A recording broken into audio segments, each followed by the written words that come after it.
Hello and welcome. It's another show and tell law firm marketing, and do not adjust your sets. Rich has not had a lot of plastic surgery.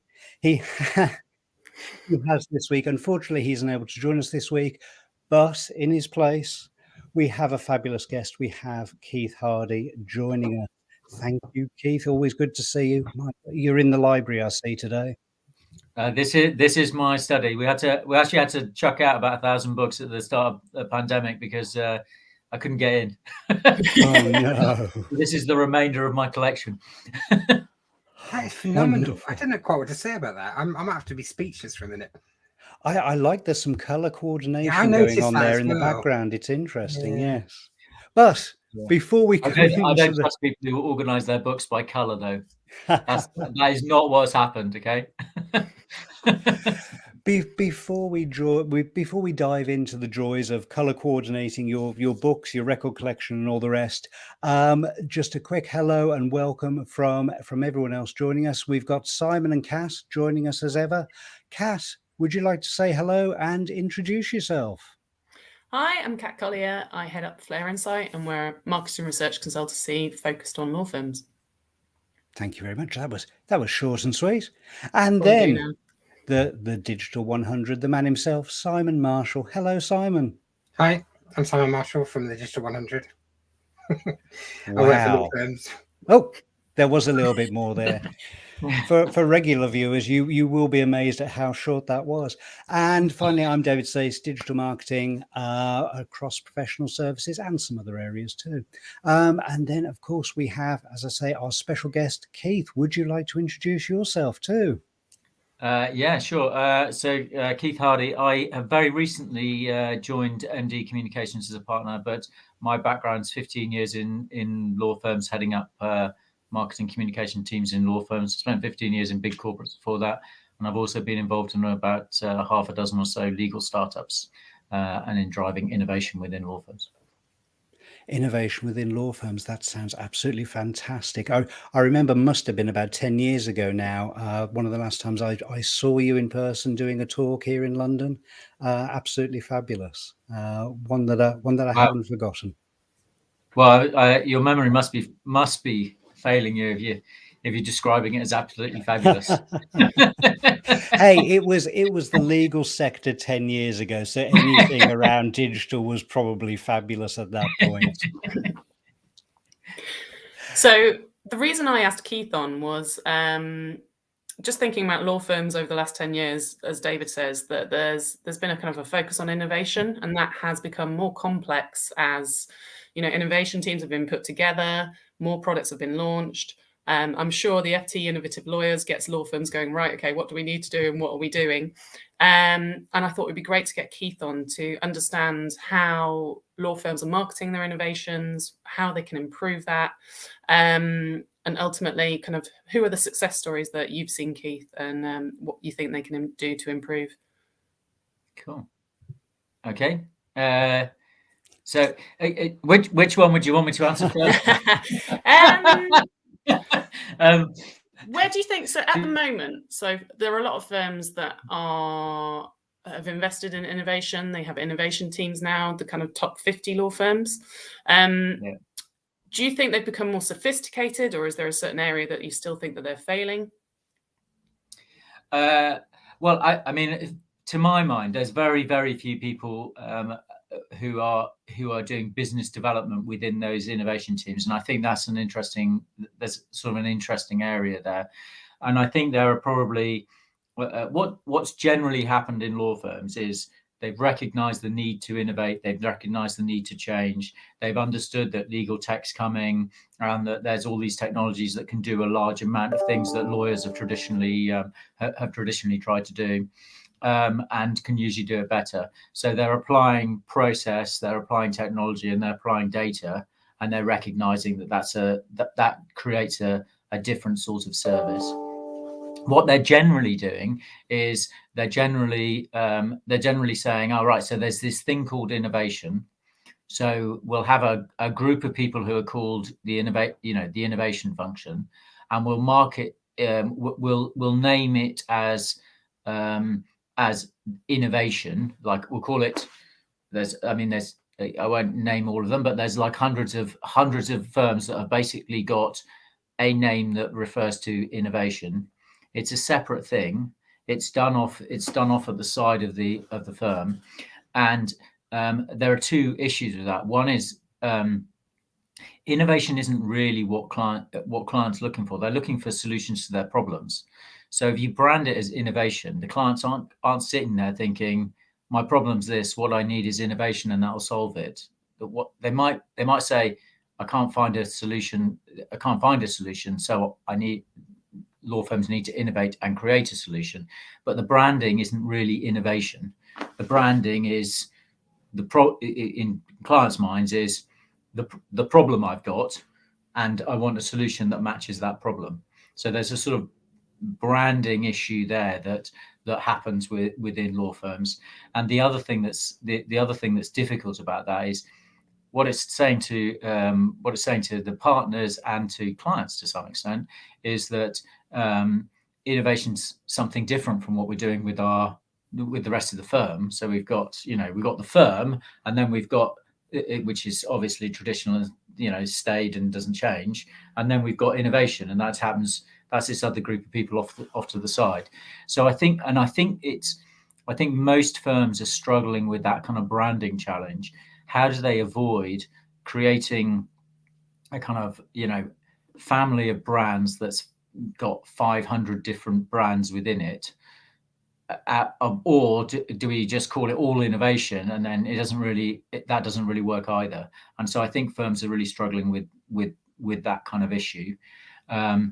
And one of the reasons for that is because they don't have anyone doing marketing within these innovation functions. So what they've got is they're replicating their internal structure effectively, and there's a sort of it's not a marketing decision around how they brand it. It's an empire decision. It's like, I'm in charge of something. It's got to look pretty big, so we'll call it something. And that's what we'll call it to the world as well, and to all our partners. Does that make sense?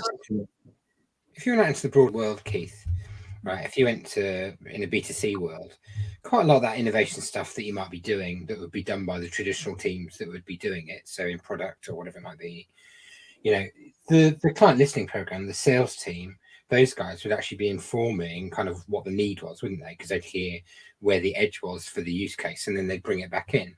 And I'm always the one with a contentious opinion, but my view is that marketing within law firms missed a beat a while ago by not owning that part of what clients aren't getting that they need and bring it in. And and what you've just identified is that marketing isn't really part of those conversations necessarily, or certainly it's not a driver in that marketing-led innovation, which you might expect to see if you're on the B2C. So if you're in Apple, you get your feedback on the product, and that goes into how they develop the product, right? Or the service, the same thing. But what happens with us is that marketing's been so tactical for so many firms, not the great firms you've worked at, I'm sure, but the tactical stuff that we've seen out there. And so therefore it hasn't informed what it should have informed. And we ended up in this weird position where marketing has lost control of having that input into kind of new products and new process. I think there's a few reasons for that. So I spent 15 years in basically B2C.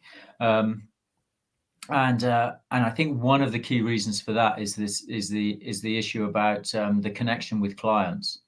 In most marketing functions that you're in a B2C environment, you're effectively the voice of the client or the consumer. You provide the research. You provide you tell the organization this is what the customer's looking for, and this is how we interpret the market research, and this is how we inform from the customer's perspective what the product and services should be. In law firms, partners have owned those relationships. There's not really been the research, and so you've got an issue for the marketing teams in actually really understanding the clients and really understanding. I think in a lot of cases, even understanding what the products do, like what are the lawyers doing and how that works, is not necessarily something that marketing teams have pushed themselves to find out, because a lot of marketing teams are service delivery really, they're positioned as business services. They're delivering, and basically what they're doing is they're meeting the requests from the partners who would say, we know the clients. So I think there's a whole load of issues in there that that are kind of magnified when it comes to innovation. And there's a whole load of issues around pipelines and around how you communicate the kind of existence of new services and market those into law firms that they're not it's not unique to innovation, but it's exacerbated almost by the fact that you're bringing in a new product or service. I mean, again, you guys have also had a lot of experience of working within law firms, so does that resonate? It massively resonates with me. I don't want to cut across Kat too much because I know she's got a list of 72 questions to ask you. So, but I would observe, I think that one thing we've seen over the last two, and they're all great questions, by the way. One thing I think we've seen over the last 2 to 3 years, though, and this is something that I think firms are only starting to see the effects of now, are some of the startups that previously would have scaled relatively slowly. Stevenson Law or, Gunnar Cooks and whatever it might be, are now able to do that at pace because of the nature of a SaaS kind of world. Yes. And if their model has got marketing at the heart of it as well, then suddenly I think mid-sized firms can be threatened very quickly. We're only one shakedown away from, the clients making some very different decisions about who they instruct. Keith, is my view on it, right? I just think there's a lot of disruption going to happen to that kind of lower mid-ranking part of the market because marketing isn't not part of the conversation at those startups. It's inherently a marketed organization, a law firm, an alternative legal provider. So it's really interesting. Anyway, enough, Kat. I'll stop talking now. But I just thought there's some interesting stuff. Just picking up on that, I think I think this is a Susskind quote, but if it's not Susskind, it's somebody akin to Susskind. But there was a quote, and this was quite a while ago. Somebody saying that that the question in law was whether law firms would learn to deliver service quickly, or whether service organisations would learn to deliver law, and that would define whether the future of the market. And I think there's a lot of truth in that. I think law firms could justifiably say that that they actually deliver a pretty good service a lot of the time. So I think it's a bit more subtle than service as a catch-all. But I think the marketing and the kind of service design is definitely something that law firms have a lot to learn about. And there's a whole load of things in there that innovators are bringing into the market. The question is whether law firms can really change their nature and the way that they think about business and service design, and who inputs to that and how it's done. That's the real question at the heart of a lot of this, and it is about business development. I mean, it is actually quite staggering. I think you can count on one hand the number of business development people who've been involved in the legal innovation teams, who've been employed within legal innovation teams, and it's sort of staggering that they're setting up effectively businesses and not and wanting to develop those businesses, and the one group of people that aren't involved are business development. I mean, it's just like it speaks volumes about the way that law firms view marketing. And there's a lot of things in that. I mean, the lack of pipelines, the lack of the fact that legal marketing has not taken control of pipelines and run pipelines and really driven that, and most of there's huge disconnects between what marketing teams do and the sales outcomes. So that massive disconnect in the pipelines between those two things, these are things that marketing actually has. It isn't the lawyer's fault. You can't just say, well, it's bloody partners. I think there's a whole load of things that legal marketing hasn't stepped up to, and those are the things that could transform the way that law firms think about things. Have you seen any examples, Keith, of firms that have kind of preempted a client need? Because we've talked about it being client driven, but is the holy grail around kind of firms anticipating regulatory change, for example, and coming up with a tool? Or is it my biggest client has this need and I'm therefore going to roll it out to the market because we've already invested in it? Is it the latter, or have you seen examples where firms are kind of truly innovating?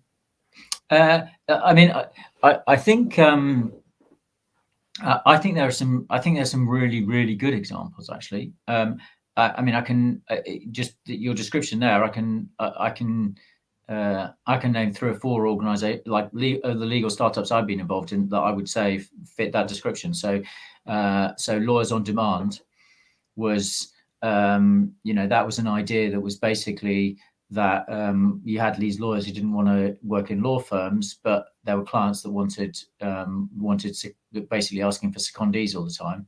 So there was a opportunity there to provide to kind of meet that need. Like how, I mean, I don't want to do down Simon and Jonathan who set it up, because it was, I mean, they're fantastic individuals, massively innovative, kind of difficult to say, it was kind of difficult to say. It's really kind of transformative in the way that legal services are delivered, but certainly a really, an innovation that when I first, it's a great marketing job actually, because they came to me originally and said, we need some marketing support for this new business that we're trying to get going. And I was like, right, okay, let's go through what are your issues, where are your problems. And they're basically like, we've got all these clients and we haven't got enough people to service them. And I said, well, you probably don't need a lot more marketing then. But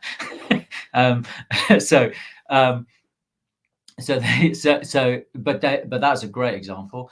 On the regulatory side, Baseline, the business that I was in, we were looking at regulatory needs and combining and saying, there's a regulation coming up, rather than just coming in and getting the lawyers to give you a manual of how to meet the regulation, redesign your processes, and we'll do it with Lean Six Sigma experts, and we'll cut your costs. So the sales pitch was essentially introduce compliance to new regulation and save money at the same time, and we were able to save enough to pay for the fees. So that, I mean, I think, again, you're not doing anything that hasn't been done in other sectors and using techniques that haven't been done elsewhere. But I think it's a good example of seeing a need and spotting an opportunity. And as those legal startups, because they're smaller, do you think they're more agile than a law firm who are trying to innovate and have to please X amount of partners? Do you think there's kind of speed and agility with the smaller organization? Well, those 2 examples were both launched from within law firms. It is definitely true that Lawyers on Demand was more agile and more more nimble in kind of in the way that it was driven, I'd suggest. But there's a lot of good things going on in law firms as well. I'm not sure that law firms could just use the excuse of their structure, etc., to say, well, we can't react quickly. And I'm sure there are law firms that are able to move relatively quickly. But clearly what Simon was talking about with new people entering the market and the new approaches, that is increasing the pace of change, and is going to be continuing to be a threat for the market. As I think anyone in the market knows that. Are you seeing kind of more sales guys getting involved in terms of actually generating sales from innovations, or is it still being driven by kind of KM and the IT side more? Well, I think the typical law firm model is a lawyer and a technologist and maybe somebody in process get together, produce the perfect solution, and then say to partners, here's the perfect solution. Could you sell it to your clients, please? That's the first time they involve the client, probably. Is yeah. And then the partners go, well, there's a room full of, there's like 50 in this presentation. So So it sounds great. Anyway, I've got lots of work. So bye. So that's the sort of, I think, is the typical kind of the typical approach. There are a few places now where people are bringing in sales and sales teams, but I think that they also my impression, and I've not worked directly with kind of a sales team really, but my impression is that they get pretty disgruntled and they find it quite difficult because the issue for us is that the relationships are through partners. So it's sort of I mean, I think in our day there were salespeople in BLP when we were back in the day, Kat, when there was salespeople, but it was like one or two, and it was kind of it's quite a difficult thing to do because the relationships are so held by the partners, and the clients feel that too. They don't really want to meet salespeople. And as true of most people in the world aren't sort of saying there's trouble with the world as there's not enough salespeople for me to talk to. They want people who've got the relationship and who understand the issues and who can help and support them. And what I think the real trick is trying to get the partners to the point where they want to open up these conversations and they utilize the relationships they've got. It isn't about bringing in a brilliant salesperson who's going to be able to sell it when the partners can't, because the partners do know their clients. I mean, they have the relationship. So it's sort of what you've got to try and do, I think, is get better at getting the partners involved. And there's what I've seen quite often. What I've seen quite often from within law firms is that innovators tend to come up with their idea and then go to large groups of partners, practice groups, etc., do presentations, and then sit there and wait for the flood of hot leads to come back to them. And it's a bit like screaming for help in a sort of in a crowded park. Everyone stands around and goes, I'm sure someone else will help them. It'll be okay. And it's all a bit embarrassing anyway, so I don't really want to be the first. Yeah. So what you're better doing, and what most, in my experience, what most legal innovators don't do enough work on, is identifying the early adopters and the individuals that they want to go after, and really working that through and being clear about, we're looking for this person, and then saying, can I have a look through the law firm relationships and work out which partner's got that relationship, and go and talk to that partner and say, I want to talk to Susan, who I think has this problem, and I've got a solution. And all you need to do is say, hey, Susan, you know her, yeah? Susan, do you have this problem? I think I might have a solution. Can I introduce you? Making that really easy for partners, making it very specific and making it very directed is what I think innovators often aren't that great at. They kind of, it's also that legal thing when you ask a partner, who's your ideal client, and they say, well, it's any corporation with more than 5 people in it, I mean, and you say, well, could we narrow it? No, we don't want to narrow it. In case we miss the mark. There might be people who don't get the opportunity to buy my service if we narrow it. So that issue about early adopters and targeting is a kind of interesting that the accountants don't seem to have drunk from the innovative Kool-Aid kind of water fountain. Like they've been doing this stuff for 15, 20 years, right? If my wife tells me when she used to work at EY, you had a sheet of you've got to do these things, you've got to talk to your client about these things. So if Keith sends you you know, an innovation thing, I think they've got this problem, please can you speak to them about this challenge, and if they do, can we get them in front of X? You have a list of these things. If you're the CRM for that, in fact, it didn't matter what level you were, 2 years qualified, 3, 4, 5, you all had them, right? And the idea was that there wasn't really any kind of broader marketing stuff you were doing necessarily going on.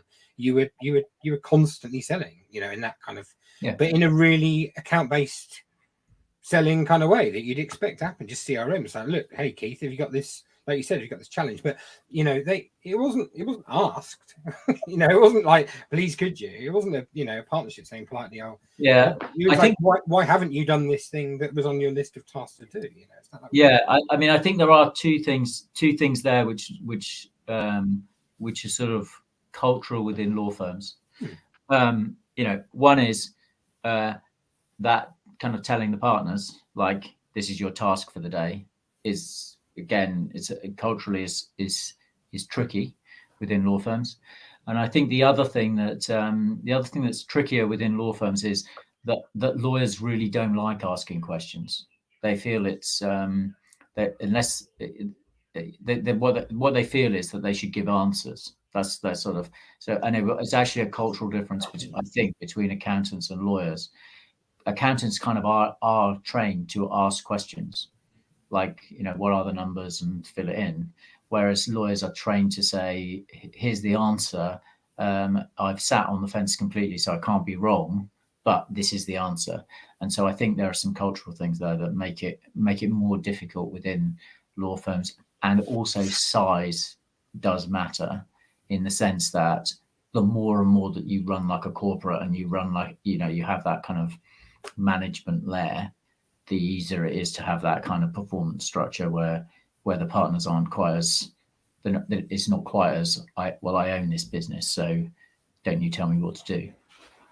That again, does that resonate? I don't disagree with that as well. I think I've traditionally asked people to take off their kind of risk mitigation hat and put on the marketing hat, and say that we stop, you know, providing answers and sitting on fences when we're doing marketing. We have to put a chip somewhere, you know, on the roulette wheel. What are we gonna bet on, right? And that's what we've got to do, is ask them to have an opinion as well. But I do like your insight there. I think that's really valid, and that cultural difference between the two sets. I think we've also seen, Keith, examples of people who struggle when they move over from marketing roles in accountants and come and work in law firms at times as well. Yeah. In fact, my introduction to law firms was sharing an office with a pitch manager who'd come from accounting, and she was miserable. She was absolutely miserable. It was like it was like, you know, that is a sort of like, I've made this career choice, and I've joined law firms because I thought they'd be quite. I'd worked on quite a lot of big sort of M&A deals and stuff like that in corporates, and worked with the lawyers, and thought these are going to be really interesting people to work with. I then joined a law firm, sat with this miserable woman. I mean, she's a lovely person. So it's not. I don't mean it in a disparaging way. It's a state, not a characteristic, right? Yeah, exactly. Yeah. So anyway, she's so she's now back in accounting and happy. I've never thought of it that way, because accountants have to interrogate business decisions as part of their kind of day-to-day work, and auditing is, let's say, 50% of their business, and then you bring in the consultancy angle when you see a company needs a solution. Whereas, law firms aren't as rooted in the company's, well, they're rooted in the company's welfare, but there isn't a kind of a regular audit of where the company's at and what the solutions may need to be. But yeah, it's a really good point. They also tend to be brought in at a stage. I mean, accountants come in at a stage when there isn't really a problem. Like, it's just, we're just routinely going around and asking questions about what's happening. And lawyers tend, I mean, it's not quite true, but they tend to be brought in to do a task that is a little bit further down the kind of need pipeline, if you know what I mean. So that you're at the stage when, oh my God, I've got a litigation, or oh, I got to write this contract, or so it's sort of a slightly, you don't want somebody going, could I just take you back to, you know, the start of the process, when they just, no, I just want the freaking contract. I wonder if there's an opportunity for that to change. And back to the innovation point I've heard a lot of talk on RegTech over the last week, or RegTech, however you say it. I prefer RegTech because it's got the traditional British reg in there, hasn't it? But I think that idea of having a slightly forward-looking approach to what we're doing in the legal sector, and having people seeing that compliance doesn't have to be something that we're doing retrospectively all the time as well. And I think that does involve opening up conversations and asking things in advance of time. Like you said, Keith, how do you, I can't remember the name of the organization you said, the startup, you said that you were, using Sigma 6 people and complying with things in a timely fashion that was appropriate. But I think I can see that they're blending a little bit towards looking forwards and asking the right questions as well. So I wonder if that's going to be a big opportunity. Most areas like that tend to get lost for the accountants, because if it involves looking forward and doing too much of that, the accountants kind of swarm into it and do it quicker than law firms. But I do feel like that's one that lawyers have come onto, and that RegCheck is one that could make a big difference to their business as well. Any thoughts on that? I don't know. I'm not sure. I'm not sure I can give you any wise insights into that. I think that's true.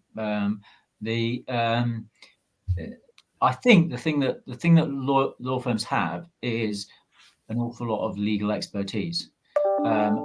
Accountants are going to struggle to replicate that for quite a long time. So if law firms can develop the skills to broaden the service out and to find ways of delivering solutions in a more effective and efficient ways, using their legal knowledge and using that bench strength of lawyers, that strikes me as the sort of smartest way to compete, because the accountants clearly are going to be able to do an awful lot of great things with process. They're going to be able to afford some great tech, and if they can identify issues and needs that law firms aren't addressing, it's not going to be too hard for them to build out solutions. The question is whether clients will trust their legal bench strength, etc. So you've got some advantages within law firms that are going to be, it does come back to that. Who's going to learn how to do these things faster? Are law firms going to be able to learn how to do this, design their service and make that more effective faster than others who are coming into the market can learn how to do the law and recruit the lawyers? Because that's a big issue, like for accountants and for others, is that recruiting the bench strength of really good lawyers is difficult, because lawyers are happy in law firms. So that's an issue. So there's a whole load of sort of knowledge management issues that are caught up in that. So being able to, one of the reasons why law is and why it's such a rich opportunity for innovators is that much of it is just not process. It's not been processed. Nobody's looked at the process really thoroughly and designed the process and standardized it, and then started collecting data and using tech to collect data. And so those things haven't really happened in law, and a lot of that's because it's still in the lawyers' heads, and you have an awful lot of variation between the different ways in which individual lawyers approach the same problems, with very little way of getting the data to be able to say this is the best one. So because of that, you need the lawyers now to try to really understand that, to understand what is happening and what are the different variants and all the rest of it within the delivery of the service. And that gives law firms a very big advantage. So they can, but that advantage won't last forever. Back up to Kat's. She asked a few questions right at the top again. I still feel like we're waiting for the really first big, genuine innovation. I hope that's not unfair, but I mean, you were talking about LOD earlier and just saying, well, look, it was retrospectively, it's a relatively obvious kind of need that needed meeting, wasn't it? It was just a repurposing of an existing kind of format as well. I don't know, maybe I haven't paid enough attention to it yet, but I just felt like we haven't had a huge leap forward on anything yet. Is that fair, or am I being unfair? I don't think that's being unfair, but I'm not sure that the legal market needs that in some ways. Right. And there are some things now entering the market which really are different. Like use of AI and the use of the use of AI in sort of document review, etc. It's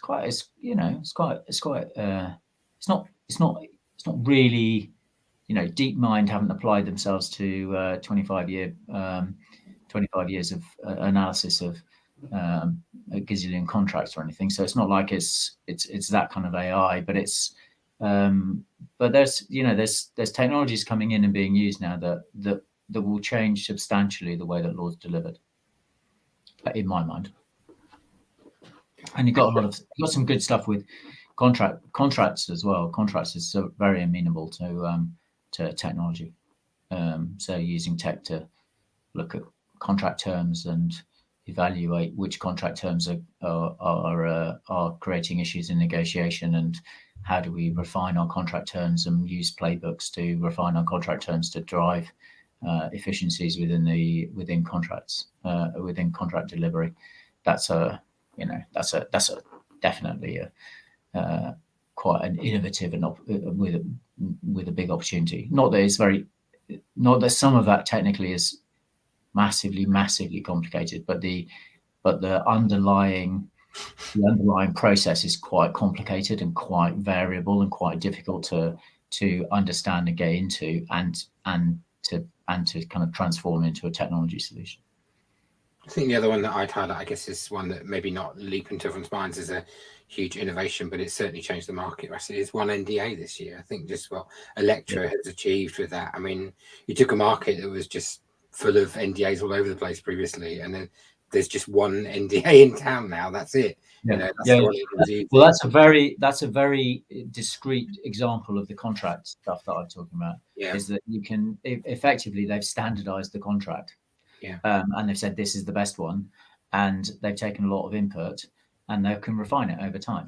So they're not the only ones who are doing that sort of thing in contract management. Sure, it's the cultural element of what she's achieved that's actually more powerful than the standardization of the contract. Cat, I think back in our CMS days, just after we were there, they did an amazing thing, and probably with BLP as well, and standardizing quite a lot of those commercial property. Do you remember there was that 21 party kind of commercial prop agreement that got standardized, and people just didn't faff around with the terms too much anymore?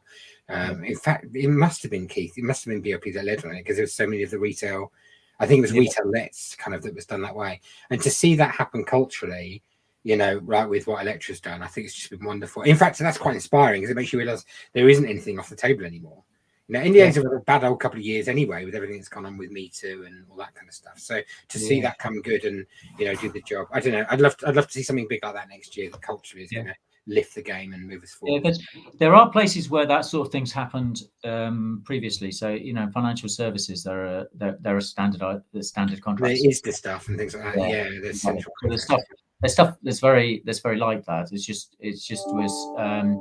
Rather than being a tech solution, it was just somebody writing down these are the standard terms and sort of putting them in a booklet, basically. So it's a slightly different. It doesn't have to be that sophisticated in some ways. I think it's kind of anyway. Insurance, watch out. That's what I'm saying. I think that's a huge area. Standardization. Well, to be honest, that's also a huge area that you can see massive crossovers into law. So you can, Yeah, that's what I mean. What's law? Yeah, standardize the contracts and then basically say this is the risk and then insure against it. And I've seen some quite neat pricing models as well around that. Brilliant. Maybe 2022 will be an even better year for innovation. I think the other thing that I think is sort of, innovation is actually got a very good name in law. Like, every law firm wants to be innovative. Every law firm. It's actually, I think the real opportunity. I'm a massive fan of all the work around pipelines, getting pipelines properly in place, and really driving pipelines and owning pipelines and starting to get some of the data out that you can use from pipelines to say, this is, what are your conversion rates? What's on the sales pipeline, and how do you then deliver the right solutions to drive people through the pipeline? I think that's a huge opportunity for marketing. And I think if marketing can step up to the plate on that, my view is that's the big opportunity for 2022. It's interesting. I think that's excuse me. I think that's something that's come across on quite a few of these episodes across a number of topics about marketing needing to step up, needing their voice to be heard better, and the fact that we're still seeing a lot of silos within the not just the legal industry but other industries too, that do end up holding back these firms from doing well, from going from good to great. As David Collins was saying. I think I've got his book. I'm sure we're certainly out. Well, just want to say, Keith, thank you very much for joining us today. We're about on time now to wrap up. Just very briefly, before we do finally wrap up, out of all those books there, which is your favorite? Because through all of this, I've been looking there and seeing if there's any that I can spot and recognize. Any recommendations for reading over the weekend? I've got so many that we won't have time for me to go through it. I get asked that fairly regularly, and all I can do is provide like a dozen books, because I think picking one's always a bit unfair. It's like children. You don't want to have absolute favorite. I can see a few Harry Potters there, so go with those and you'll be fine. Maybe when the video comes out, Keith, you could share some of those titles in the comments and just let people know what those 12 books might be. Yeah, sure. I've got a few. There's a load of innovation stuff, which is brilliant. Which is all useful stuff. Brilliant. That'd be great. Well, once again, Keith, thank you very much for joining us. If somebody wants to get in touch with you, what is the best way to do that? Well, LinkedIn's probably the best way. So I'm the easiest to find on LinkedIn, I would imagine. But I'm happy to respond to any and all approaches. Doesn't matter. LinkedIn, carrier pigeon, whatever works for you. Keith is there. He'll accept it. That's great. Simon, Cass, any last words from yourself there? Any reading lists that you want to talk about? I know I've got my copy of the Beano here, which I'm ready for. Mine are sadly all driven by children, but yeah, that's it. But just to say thank you, Keith. You've been a great guest. So thanks. Yeah, thanks, Keith. That was wonderful. I found it really interesting. Just such a lovely, measured way of kind of looking at things. Thank you for that. Cool. That's great. Well, thank you very much. Thank you, everyone who has been watching. Please get in touch with Keith if you have any questions on innovation. And until next week, farewell. See you then. Take care. Cheers. Thanks very much, guys.